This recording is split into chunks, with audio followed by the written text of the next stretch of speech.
I am here with Francisco and Jose, aka Paco and Pepe.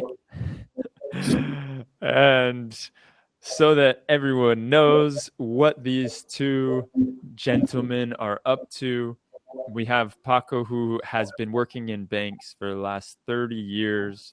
He is the managing director of many different sectors of the bank, one of which being IT. He's also doing some retail. He's got many things under his hat, or he's been up to, and I'll let him explain more about that once I'm through here. And also with us, we get two for the price of one today. We've also got Jose, who is the head of analytics. And the thing that is really cool that they're going to talk to us about today is Banorte's AI transformational journey.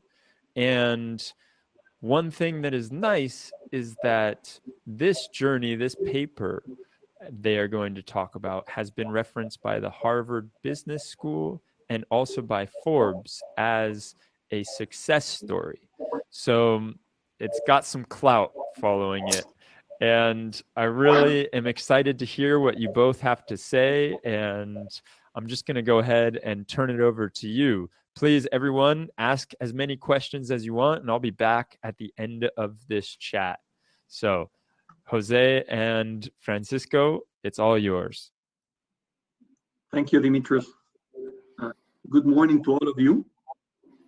My name is Francisco Martin. First of all, I hope that all of you and your family remain healthy and safe as we continue to navigate through these challenging times.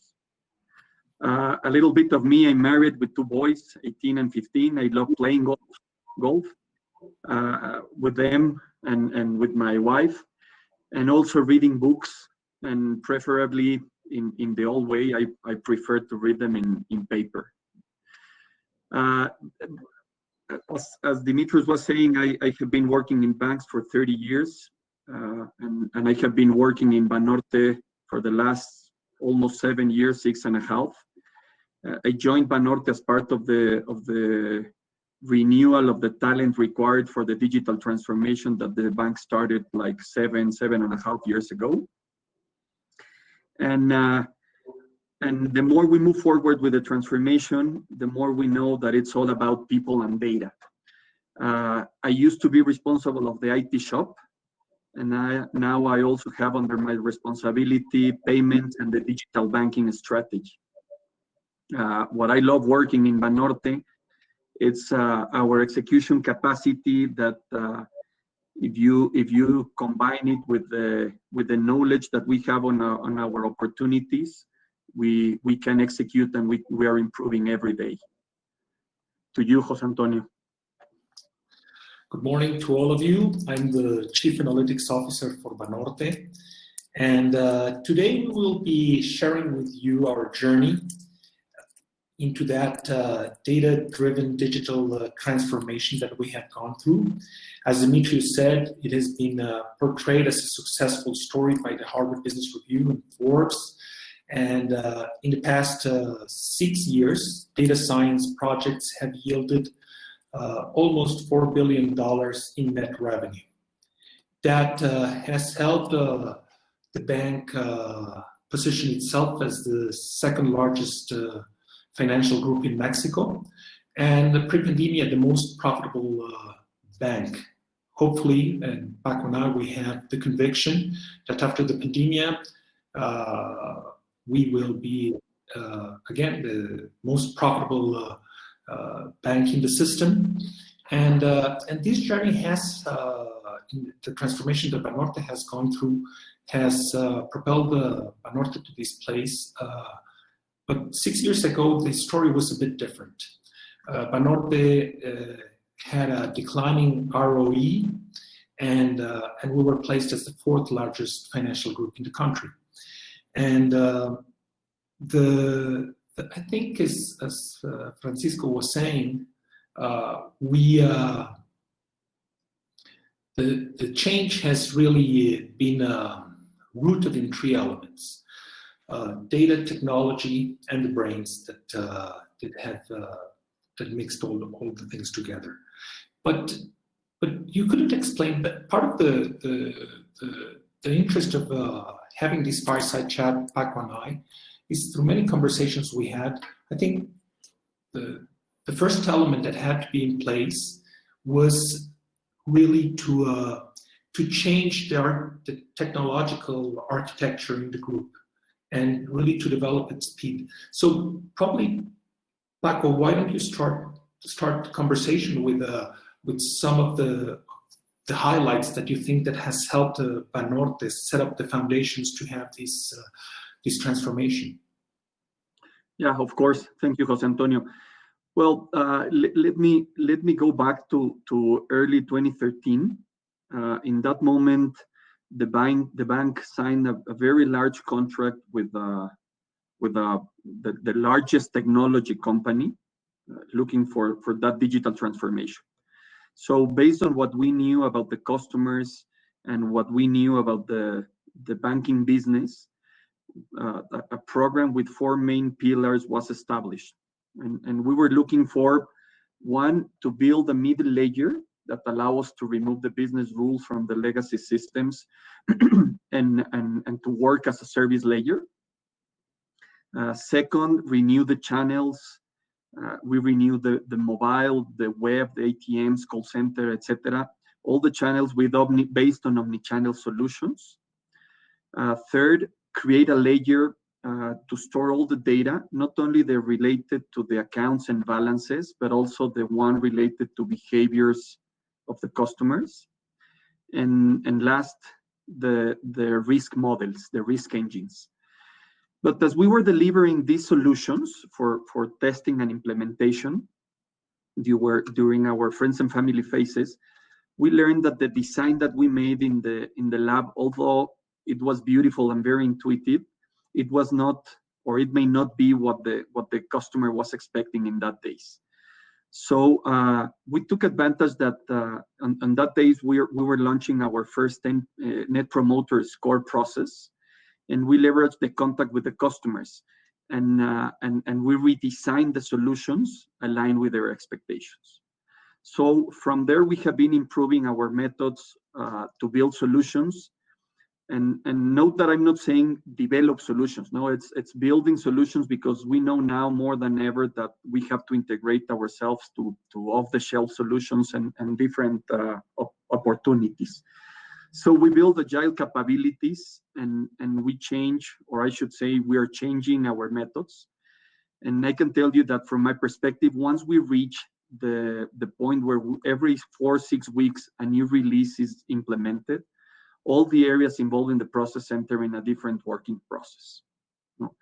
From there, we have been improving our contact with the customers, and now we measure all the NPS, not only for the channels, but also for the products, for all the interactions. Almost every service in the bank has a Net Promoter Score. And going further, this allows us to reach a very interesting stage of co-design. So we are being able to design our solutions with a customer beside. Let me go a little bit deeper, Paco, because you mentioned at some point, and that's something that I witnessed, the speed of delivery. Now you have frequent batch deliveries on new technologies, but that, I think, has implied changing the mind frame within the IT group so that you can kind of like what would be the word, to kind of like put down the hierarchy that usually slows down the technological transformation. And it has changed dramatically. What do you think are the key elements that change that conversation?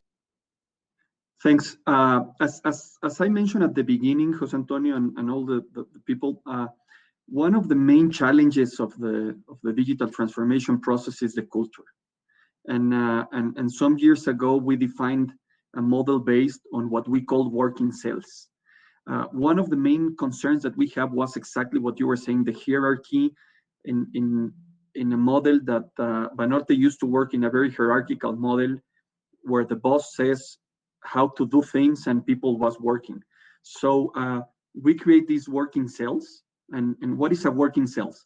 So we create the teams to solve a problem. All the related people are invited to work in that solution. It's not oriented like projects. It's oriented like a program with a long-term view and considering all the projects related in that long-term view of the solution. So everybody has the opportunity to expose her or his point of view. And just an example, we have one of these working cells for the mobile banking. And we meet every Monday at 9 a.m. More or less 100 people via video conference, reviewing and presenting status of the different tasks and challenges. And we reach some agreements, and the groups will work during the week to present plans and status next Monday. So that's the way that we are working on that breaking the hierarchy and taking in consideration all the opinion, and mainly for the experts that are on the ground. And let me go back to you, José Antonio. When do you think that the trains of the digital transformation and the train of the analytical and data started to connect? I think that, yeah, that's a great question. And let me give a little bit of background. When we started this journey, and when we met Paco and myself, each one was kind of like working on their own tracks to set up the foundations on what we would need. And in the case of analytics, we were set up as a profit center as opposed to a cost center. And the whole idea was to put the customer at the center of everything, and so that we could extend and deepen the business relationship with our customers. In some sense, what we were seeking was to optimize the customer lifetime value. And initially, we needed to gain some credibility in the part of analytics, because it was not that the different business lines haven't been exposed to data science. Simply, it hadn't yielded the expected returns on the investment. And so we focused initially on cost-cutting strategies, on risk, operational and financial, and that certainly helped to do the trick on gaining us some credibility. But there are limits to how much you can cut costs. And when we were trying really to move to revenue-enhancing projects, in which we were going to really deepen and extending the business relationship with the customer, it was evident that we needed to have a much more efficient way to communicate with the customers. And I think that's where we really hooked up our trains, as Paco was saying, and when we really tried to have a much better understanding on the needs of the customer, and how we were going to be speaking with them and doing it at the right time through the right channel. And that's, I think, when the digital part really comes into the equation. And in our part, we focusing on this required really to develop further our experimentation abilities, our understanding of the deep psychological making of our customers, and the use of artificial intelligence really to be able to accelerate the learning curve of our customers. And José Antonio, given the nature of this conference, could you tell us how you are using machine learning algorithms to create value? Oh, that's a neat question that I'll ask you also the same thing later to you. But in our case, that's a very nice question, because something that Paco and I we've been doing for the past couple of years in that effort to understand the deep psychological making of our customers, and really to be able to serve them better and help them to attain their financial goals, has been to establish some sort of factory of ideas, in which we are guided by a lot of experiences within the industry and academia, to try to intervene and help the customers attain their financial goals. For example, to be financially stronger in the future, you need to deal with hyperbolic discounting that customers very often are facing. And the way that we use that is that we in a lot of for these to have an efficient communication with the customers, we do interventions, small-scale interventions, so if you want to call it pilots, in which we run randomized controlled trials as a champion and a challenger. And but that's, since it's a small scale, it doesn't have such a profound effect unless you understand to which population it applies. And that's where we're using machine learning to really expand our understanding to which populations some behavioral or interventions that we're running are relevant. And that's where we're using causal machine learning to expand to those populations and to have a speedier results. In a case in example is we've done it with Paco is in charge of all the debit accounts within the financial group, and we've tried different mechanisms on which we are helping the customers to increase their savings, and it has been quite successful. But let me turn back to you, Paco, and ask you the same question. You started with the IT responsibilities, and a couple of years ago you added to your set of responsibilities product design. How are you using yourself artificial intelligence to enhance product design? Yeah. Well, in a nutshell, we are using artificial intelligence to have a much better understanding of our customers and design our products accordingly, and mainly to design our products more faster, no? or faster. And let me tell you about the project which we ran together with José Antonio. After doing an analytical redesign of the credit card cross-sell process, we achieved a quite high conversation rates for an already mature product. And then we perfected that process by systematically listening to the customer interaction with our salesmen. The outcome helped us to refine the value proposition and mainly address customer concerns through non-invasive channels and have better trained executives. This increased in 80%, above 80%, 82%, the already high conversion rates that we have. And in this case, I would like to emphasize a couple of relevant elements. First, the power of the natural intelligence before launching the artificial intelligence efforts.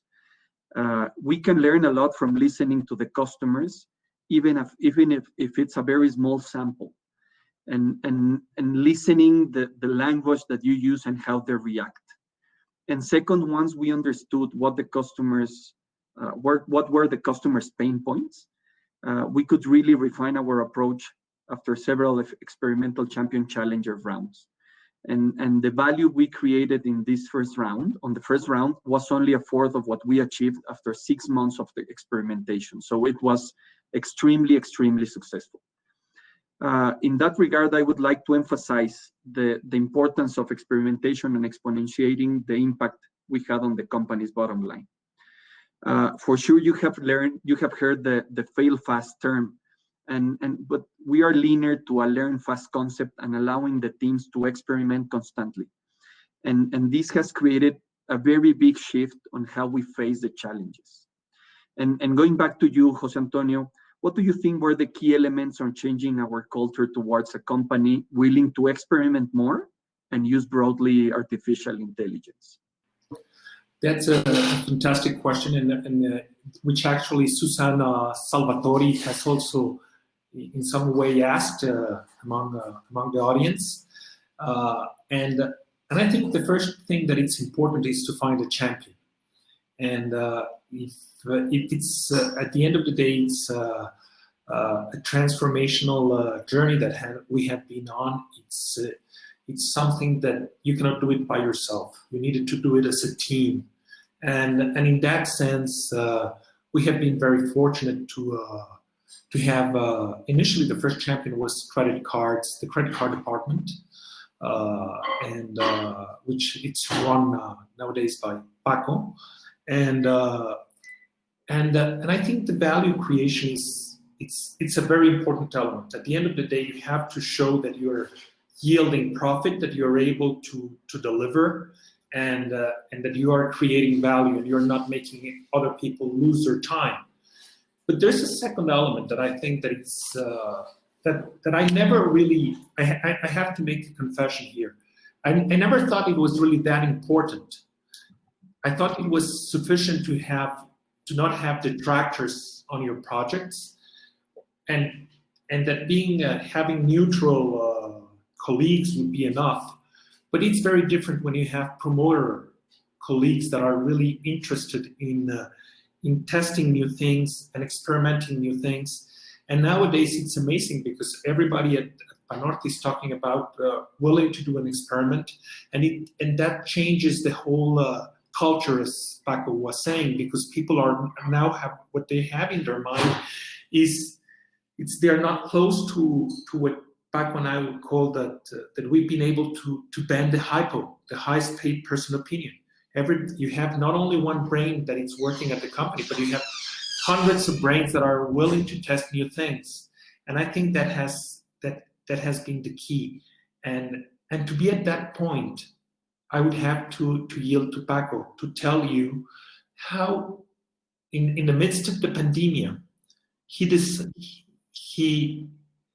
he thought of doing something quite different, and I think very few companies have done. And it's to create a data science workshop, a 3-month long data